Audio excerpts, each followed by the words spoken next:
I run a letterpress shop called Mitchel Show Card Press. I have a big poster press that I can use to do hand inking of posters, and I was really excited to work on the poster for the show. Some of it's hand-carved letters, some of it's metal type, hand inked in sort of vast and uncanny colors. I mean, I'm a huge fan of the graphic novel and comic art. I read a lot of it. I buy a certain amount of it.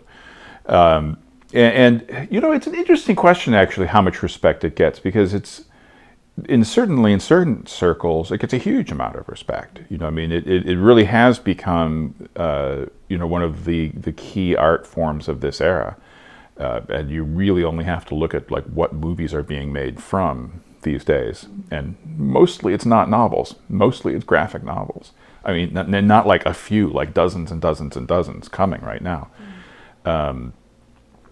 That said, like that, it's not like you go to a New York gallery and look at this stuff happening right on the walls. And even like some classic stuff has some classic drawings from 20, 30 years ago are starting to sell for like serious money, like actually art money.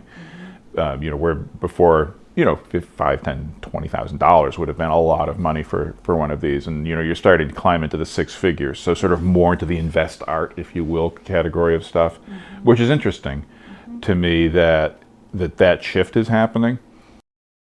Long ago, I just more or less on purpose decided that I wasn't interested in, or at least making money with art was not what I was trying to do.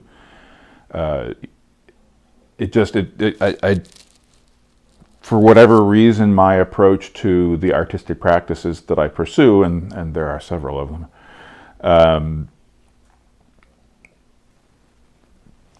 I want the freedom to tell a story and tell the story that I want without having to worry about whether or not that makes it saleable or unsaleable.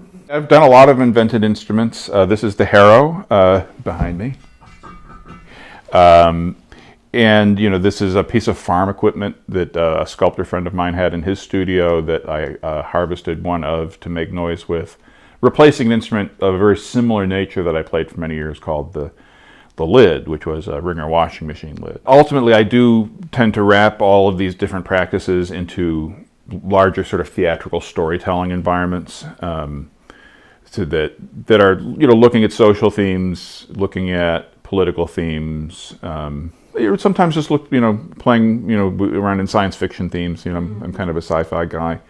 I've had ensembles that interpreted the works of Philip K. Dick. We're working on a piece right now from Melville's Moby Dick that I think we might perform here at the show. Good. I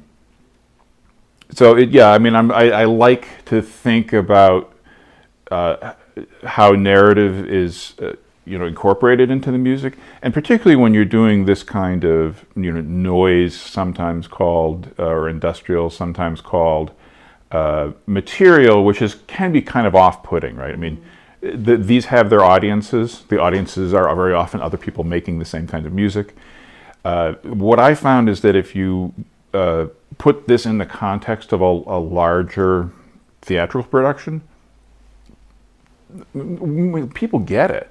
It's like suddenly people who would never go to a gallery and listen to painful music will sit there and listen to that same painful music in the context of a story. It stops being something that they have to understand and get, and it becomes something that supports something else that's going on.